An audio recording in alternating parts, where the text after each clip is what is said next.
Welcome everybody to the Prosperous Napier Committee meeting of Thursday the 28th of April 2022.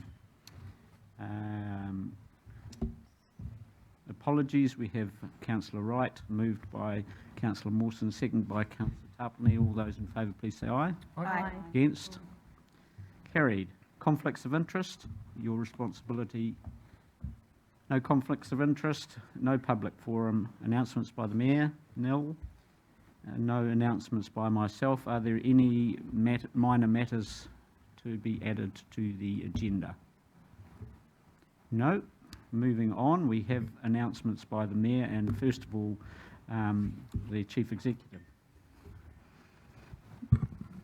Kia ora, and thank you through the Chair. I just wanted to update councillors and members of the public that progress towards the Regional Economic Development Agency is going well. So you will recall that Council committed to develop a Regional Economic Development Agency becoming operative on the 1st of July 2022, along with the other 4 councils throughout Hawke's Bay. So last week, the Matariki Governance Group approved the process for board appointments and the establishment of the inaugural board. And so that takes us to a position where we will actually be able to advertise for the future governance for the organisation, which is a real milestone. There is plenty of other work continuing, as you can imagine, to get all the legal documents and frameworks ready for the new entity. And elected members can expect further communications on that probably mid next week by way of memo. But I'll also remind you that there will be updates in the Chief Executive report and as required when we hit milestones. What you can expect from here though is that there will be a raft of final documents which will need your approval for the establishment to go live, and we'll be aiming to bring those back through Prosperous Napier. I think it's early June, Councillor Taylor, for the final authorisation to set up the entity. However, thank you for the opportunity. Just wanted to update you that there have been some milestones reached. Thank you. Are there any questions of the Chief Executive in relation to that matter? Councillor Tarpany? Given that time frame, are there going to be any complexities or pressures around when we have to step away from our responsibilities approaching an election, and any decisions of a council associated with that? Thank you for the question, and through the Chair, we're very conscious of obviously the arrangements impacting all of the councils with respect to elections. With respect, you have made your decision to set up the entity, to fund the entity. So the documents that we'll be bringing back, they're important that we get them right, but they're mostly procedural. Thank you. Thank you. Councillor Mawson, I believe you have a wish. Is it your son present today and it's his birthday? Yes, it's his birthday tomorrow. Tomorrow, okay.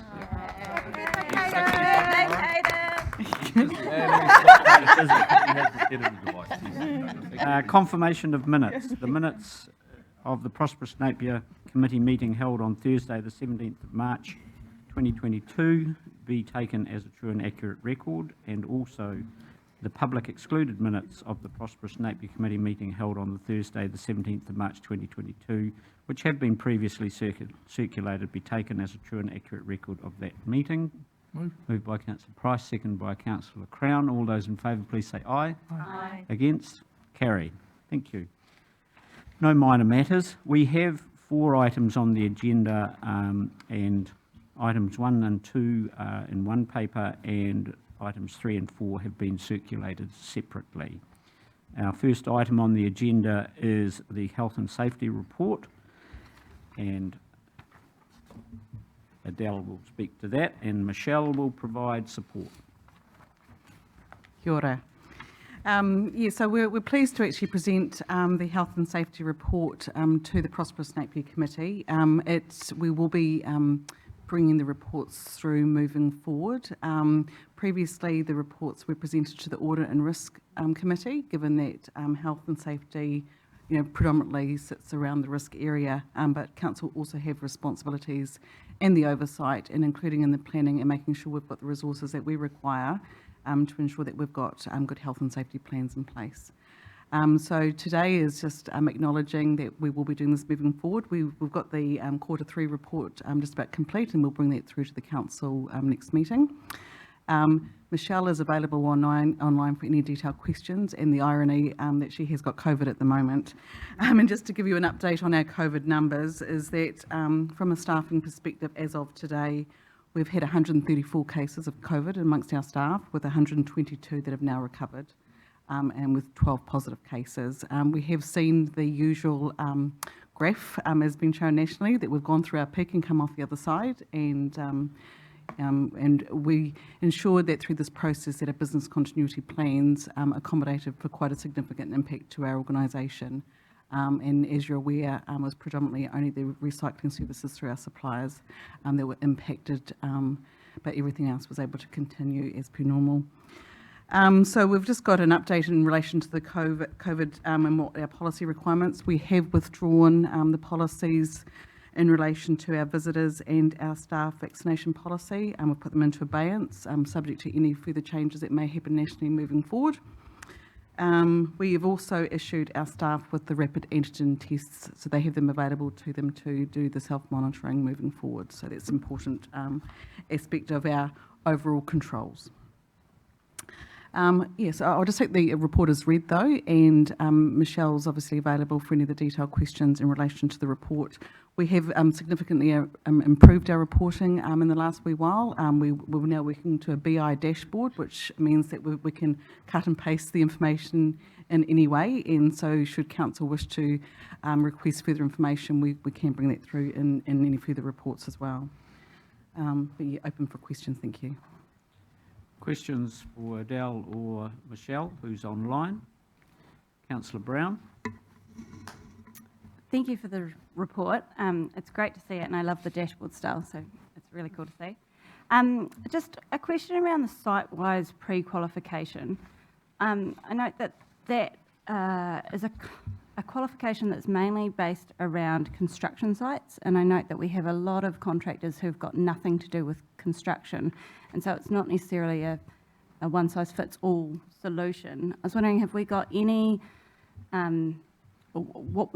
is there any work in progress to see if there's something that could fit other areas, or, yeah, just... Through the chair, I would actually open up that question for Michelle in the first instance, thank you. Hi, Morena. Through the chair, we actually work with all our contractors, whether they're construction or not construction sites. We have a lot of medium to high risk contractors that we guide through, and we help them with all their paperwork. Sometimes it can take just weeks, sometimes it'll take months. So we will always work closely with them, so it's not just construction. And also, I'll add to that actually, because if they have a different type of pre-qualification, and I'll use impact as an example, or SHE, then we give them an exemption because they've already got a pre-qualification. Thank you. So through the chair, Councillor Brown, site-wise is like a pre-qualification sort of way of assessing other people's health and safety systems. So it's not really restricted to construction. So it's broad-reaching. Yeah, thank you. If I understood your question correctly. Yeah, I've been through the process on the other side, and I just note that a lot of the questions are quite closely related to construction rather than, yeah. So thank you. Sorry, I'm not sure I completely understood your question the first time. So yeah, I understanding that, I think it is something that we can look at again to make sure that it is fit for purpose and hitting the market with respect to our objectives. I haven't had that user experience, so good to have that, and we'll look at that going forward. However, at this stage, it is our pre-qualification ranking system, and if there is a view to change that, we'll bring it back through this committee even. Any further questions? There being none, do I have the officer's recommendation is that we receive the health and safety report. Do I have a mover? Councillor Crystal, seconded by Councillor Mawson. All those in favour, please. Do you wish to speak? Sorry. No, just, it's a good report, and just to say that a few of us councillors have also had COVID on the list. please quickly speak to that? So that wasn't by omission, sorry, councillors. It was just decided that, in fact, we have had a number of media inquiries about that as well, but it was just decided that because you're a small group, it's quite discoverable. So we decided not to report on you. But good point. There's absolutely been impacts to our elected members as well. Thank you, Mr. Chair. Thank you. Councillor Mawson. Just to compliment the council on how they look after their staff. I mean, there's quite a few things in that report that suggest that the council really look after their staff, and I think that's absolutely wonderful. So, yeah, thank you. Thank you. And that, yes, I'd like to just confirm that it's obviously a good employer, so proud of that. So we have a mover and a seconder. All those in favour that we receive the health and safety report, say aye. Aye. Against? Carried.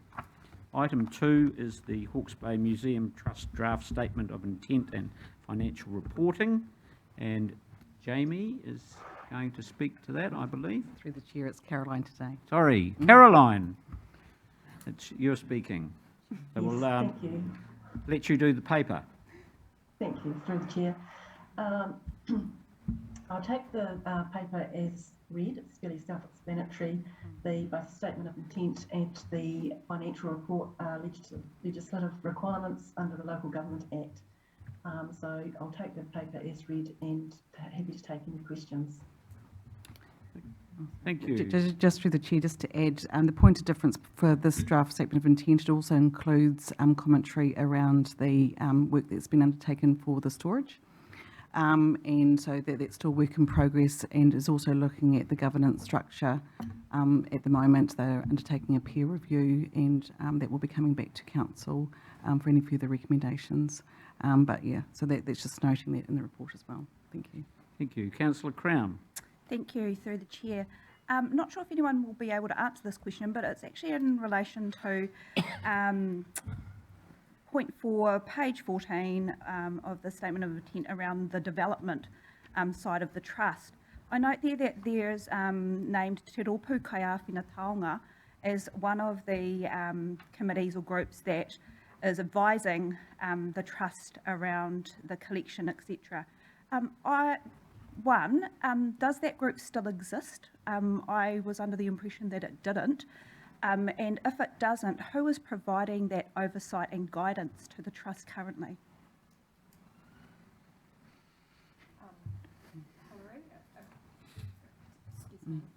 Through the chair, Councillor Crown, we might have to take that on notice. Thank you. Apologies, I'm not across that detail. Thank you. We will ensure that that is available for the full council meeting, so that we have that answer. I did, however, note that the Te Rōpū is in black print rather than in my paper, so maybe it had some significance. Are there any further questions? There being none, the officer's recommendation to this committee is that we receive the Hawke's Bay Museum Trust financial report for the 6 months ended 31 December 2021, and that we receive the Hawke's Bay Museum Trust draft statement of intent 2022-23 and provide any feedback to the trust prior to the statement of intent being brought back to council for adoption. I have a mover. Councillor Tapani, seconder. Councillor Crystal. Councillor Tapani, do you wish to speak to? No, thank you, Mr. Chair. Councillor Crystal. All right. We'll put that recommendation. All those in favour, please say aye. Aye. Against? Carried. Item 3, which is the financial forecast to the 30th of June 2022. And no doubt, Caroline, I think you have this one as well, with Adele's support. Through the chair, so this report is presented later than normal, and this is due to the audit delays due to COVID and audit capacity. The annual report is reporting an operating surplus of 108,000 for the financial year, which is up 38,000 on the previous year.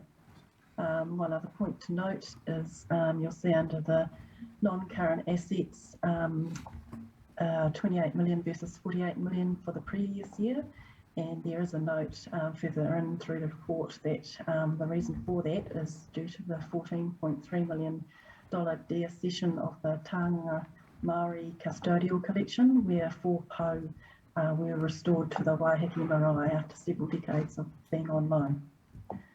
And I'm happy to take any questions. And just through the chair, so just to note that we are operating in quite unknown circumstances at the moment. So to the best of our knowledge at this point in time of writing the report, we've come up with a forecast. I do note that Council approved at the beginning of the year the surplus from last year to be rolled forward, which we've pulled into the number. And sorry, we're talking the next report. Sorry, Caroline, I'll let you carry on. Absorbed in the next moment. Yeah, I think Dale's ahead of me Yeah. on that one, so Apologies. I'm happy to take any questions on this report. Okay, questions? No questions? Very good. So, the officer's recommendation is that we receive the financial forecast to the I think 30th. we're talking about a different report. Yeah. Caroline has skipped forward to agenda item 4, which is the Hawke's Bay Museums Trust financials. That's why I Oh, my couldn't see those apologies. figures. She's talking about the poll. I was like, yeah. Caroline, I've got COVID, just blame it on that. Caroline, can we reset onto item 3, the financial forecast? Yeah, sorry about that. My Alright. brain's a bit I just fuzzy. thought I couldn't see those figures. She must have heard Caden's request. Get it over and done. I was with you, Caroline. I knew what you're talking about. Yeah, I heard them. Everyone get excited about numbers over here. Yeah. Right, sorry, my apologies. So this report is setting out the year-end forecast for Council through to the 30th of June 2022. So we are forecasting an overall operating surplus of 2 million versus the 4.6 million budgeted, and a capital expenditure forecast of 54 million versus 89 million budgeted. And the key drivers for the variance to budget are set out in the report, but the main driver for the operating result is the reduction in revenue for tourism and parking as a result of COVID, and also the rephasing of Parkland stages 2 and 3. We also report on our overall rates forecast year-end position, which differs from the operating position because we don't include any loans or reserve funded items in our rates view. So the rates forecast at this point in time is looking at a deficit of 1.26 million for the year. And again, the drivers for this are COVID relating, with the parking contributing to 446,000 of this.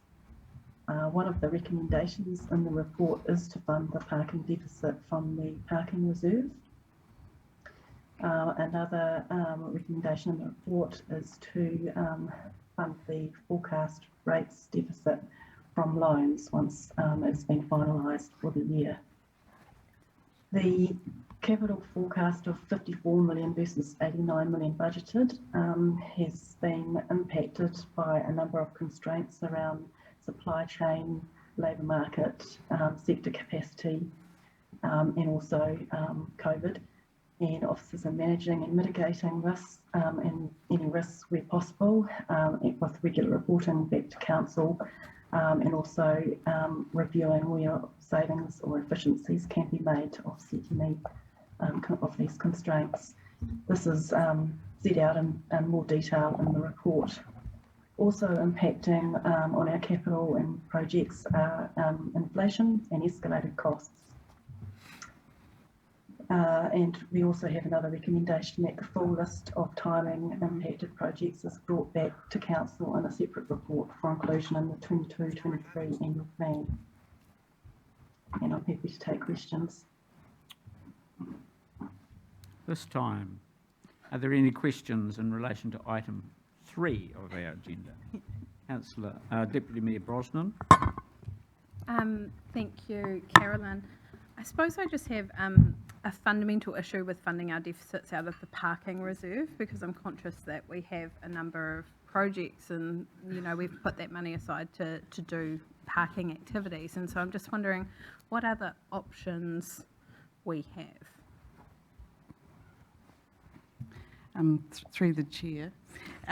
So traditionally, in relation to parking, the parking activity was ring-fenced, so the income from parking went into the parking account. As part of the long-term plan, we moved away from that to actually put it back into rates. But what this has actually caused, you know, then we've got a budget for our income from parking to be met. Otherwise, if it's not met, it's not then ring-fenced back into parking. Sorry, I understand that we're allowed to. My question is more, what other options do we have if we were of a mind not to use parking? Through you, Mr. Chair. So we can obviously discuss some options, but just to make it clear, probably more for the listeners than this group, that we are only recommending about funding the parking deficit from the parking reserve this time round.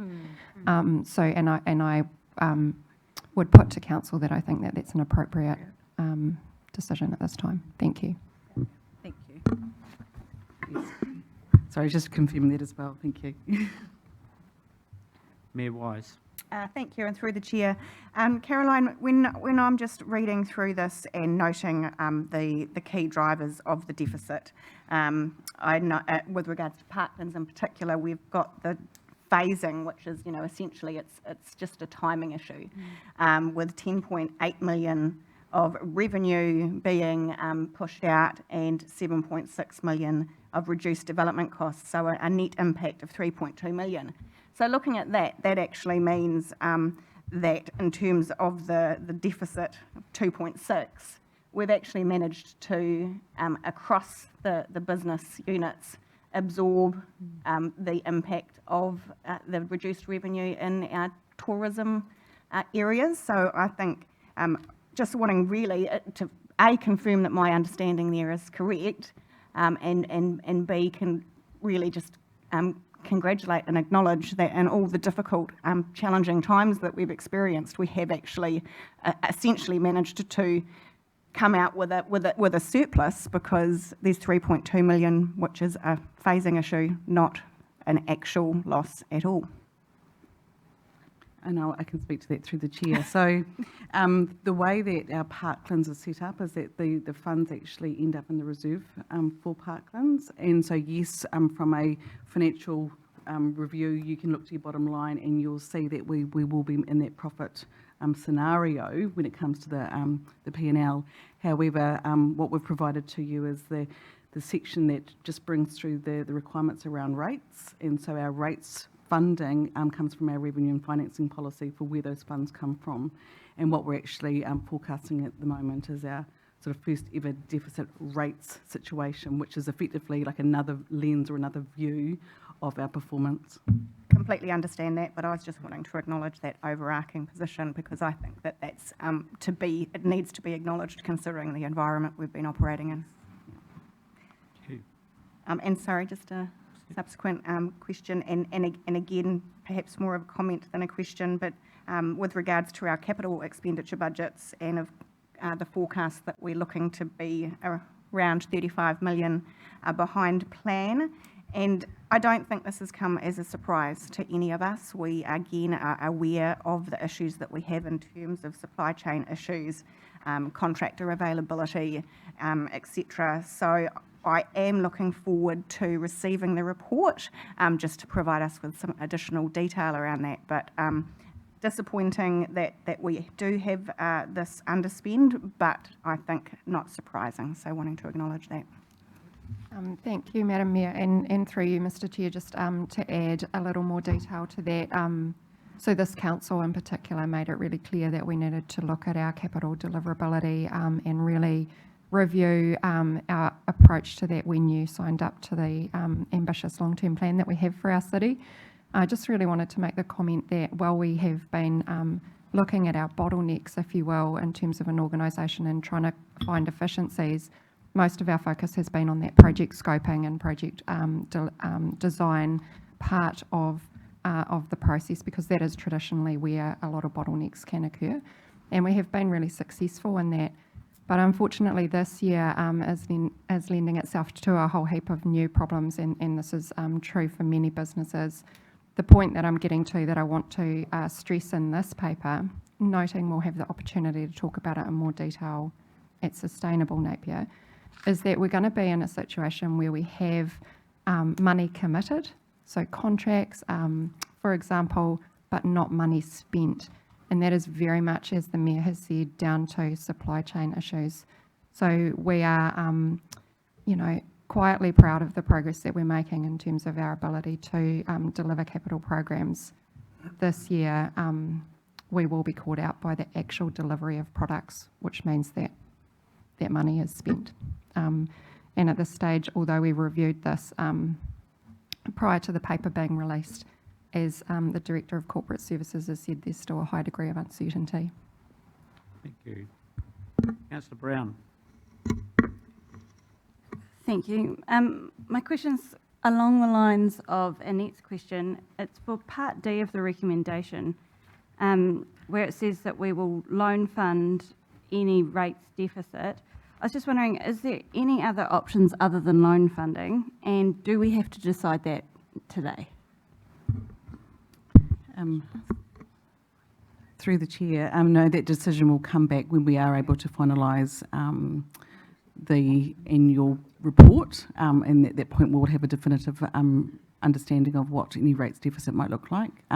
There are potentially the use of reserves available to council if it requires. Under our revenue and financing policy at the moment, though, we're required to effectively fund either through loans or through rates or through our fees and charges in our financial statements. But we can look to other options for council if necessary. Thank you. So, supplementary, if we were to take off the with any deficit to be loan funded off the end of recommendation D, would that serve the purpose to speak to what you were just outlining? Through the chair, yes, we could do that. I think in view of the fact that there are other options, we can, by consensus, we can remove that final piece of that recommendation. So recommendation D would purely be, note the forecast deficit rates position will be finalised at year end. Yep. So that would be fine. Any other questions? No, so we will look at the officer's recommendations. A, receive the financial forecast to 30 June 2022. Approve the 2021-22 financial forecast to 30 June 2022. Approve funding the year-end deficit for the parking activity from the parking reserve. Note the forecast deficit rates position will be finalised at year end. And note that the full list of timing impacted projects for 2021-22 will be brought back to council in a separate report for inclusion in the 2022-23 final annual plan. Do I have a mover? Mayor Wise, seconded by Councillor Crown. You wish to speak to that, Mayor Wise? Just to say thank you to the staff for the work that's been done on this. We always knew it was going to be a challenging year, so I think, and taking all things into consideration, the position we find ourselves in at this point of time is not a surprise, and it'll be interesting to see where we land at the end of the year. Like all businesses. Exactly. Councillor Crown? Nothing further to add. Nothing further? Anyone else wish to speak? There being none, I will put those recommendations. All those in favour, please say aye. Aye. Against? Carried. And we will move to item 4, the Hawke's Bay Museum Trust Annual Report for the year ending 30th of June 2021. And Caroline, would you like to just take the report as read, and are there any questions? Round 2. Yeah. Thank you. Through the chair, I'll take the report as read. and I will make a comment this time through the chair. So I do want to note that traditionally our reports have had to be adopted by the 31st of October each year. Last year they made a legislative change so that they could be adopted by the 31st of December. However, audit was still challenged in terms of their resourcing, and so they prioritised the larger organisations and left the smaller organisations. And so hence we're now at the situation where we've finally received the audited copy of the accounts. They were ready, obviously, previously, and now we can provide them to council for adoption today. Thank you. Any questions? There being none, the purpose of the officer's recommendation is that we receive the 30th of June 2021 annual report of the Hawke's Bay Museums Trust. Do I have a mover? Deputy Mayor Brosnan, seconded by Councillor Crystal. You wish to speak? No. Councillor Crystal. I'll put the recommendation. All those in favour, please say aye. Aye. Against? Carried. I believe that is the end of the Prosperous Napier Committee meeting, and we'll adjourn and come back with the people and places public excluded.